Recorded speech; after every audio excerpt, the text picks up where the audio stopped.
Kita pakai nyogok loh. Ini orang-orang yang nyogok, wah udah, ini di bangkai aja, bang keliling. Nggak bakal berkah ente punya kerjaan. Semuanya karena apa? Hidup pada gengsi-gengsian. Apa? Hubbud dunia, cinta kepada dunia.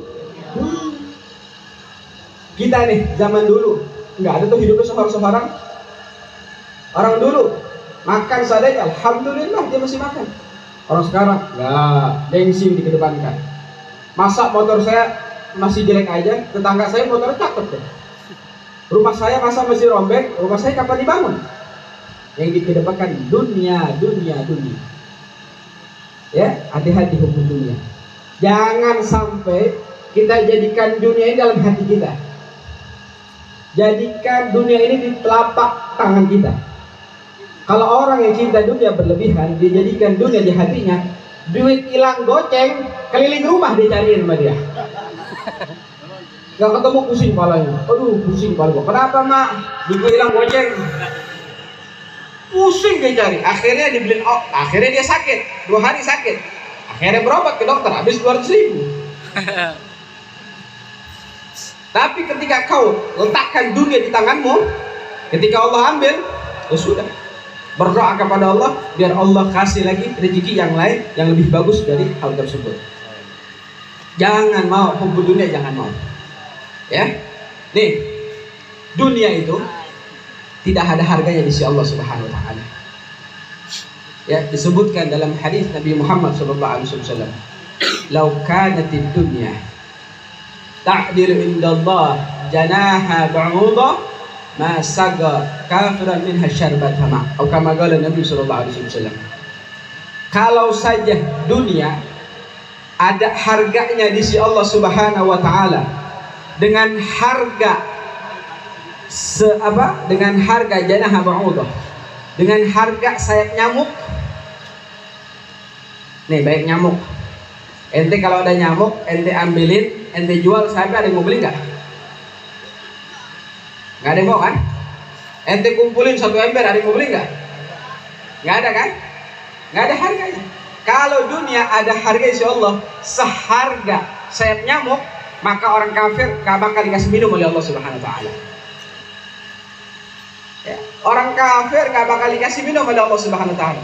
Saking hinanya dunia yang gak ada harganya di Allah Subhanahu Wa Taala. Dulu diceritakan di kota Hadramut.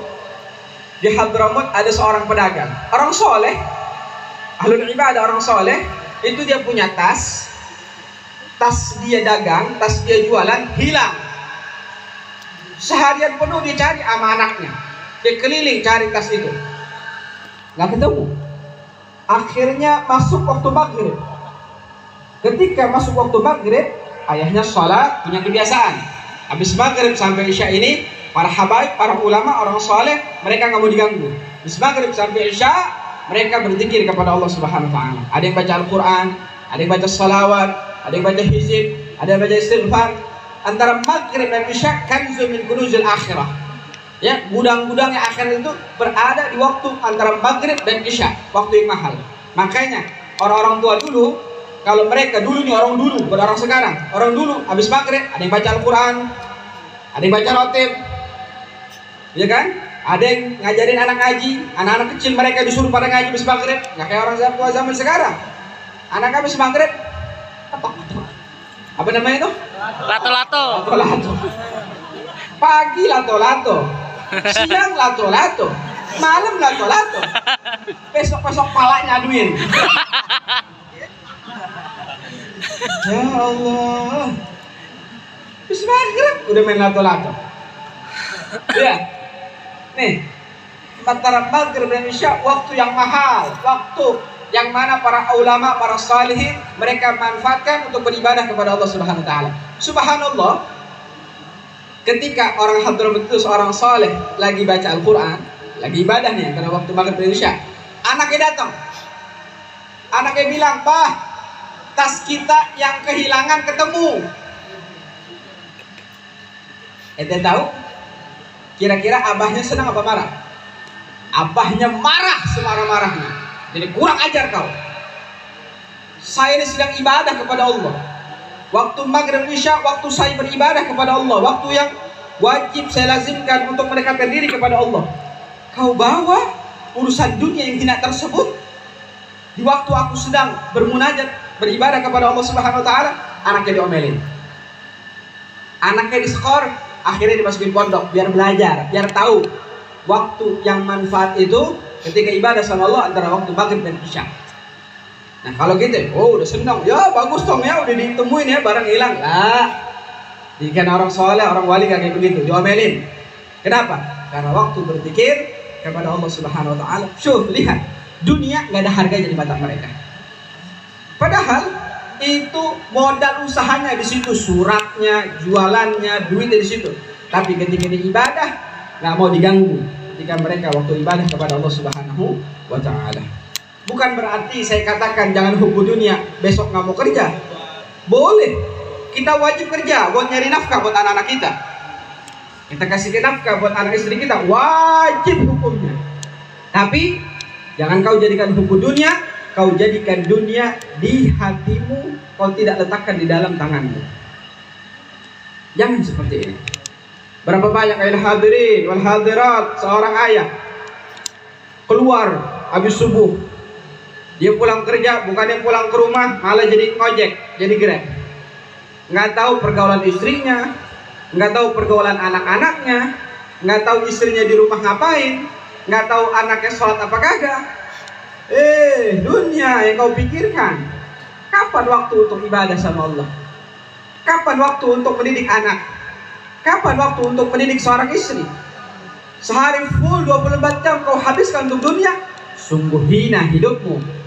Ya, nih, kalau kita mau hidup enak, dalam keadaan tentram, maka terima apa yang Allah berikan kepada kita.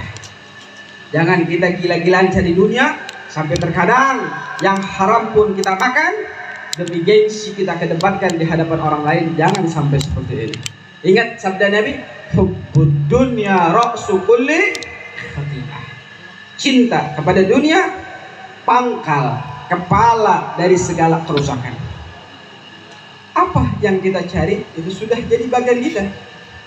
Al-Imam Abdullah bin Alwi al-Haddad mengatakan, alladzi li ghairik lan yasil ilaik walladzi gusimlak hasil ladaik.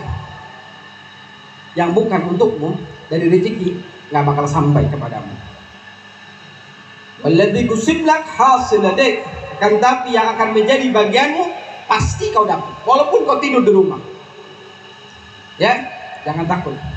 Makanya kalau ada waktu, isi hidup kita dengan berzikir kepada Allah, bersalawat kepada Nabi Muhammad, hadir majelis-majelis taklim. Ya, kalau pengen dunianya banyak, perbanyak istighfar sama Allah. Baca surat Al-Waqi'ah. Ya, pengen dunia nih, ente nggak apa-apa, punya dunia banyak nggak apa-apa, tapi niatkan buat perjuangan Nabi Muhammad. Bukan ente buat ria-riaan, sombong-sombongan.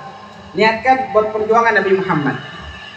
Ya, disebutkan dalam hadis Rasulullah SAW, barang siapa yang membaca surat Al-Waqi'ah setiap malam, lam tusibhu faqah abada, kata Nabi, dia tidak akan terkena penyakit miskin selamanya.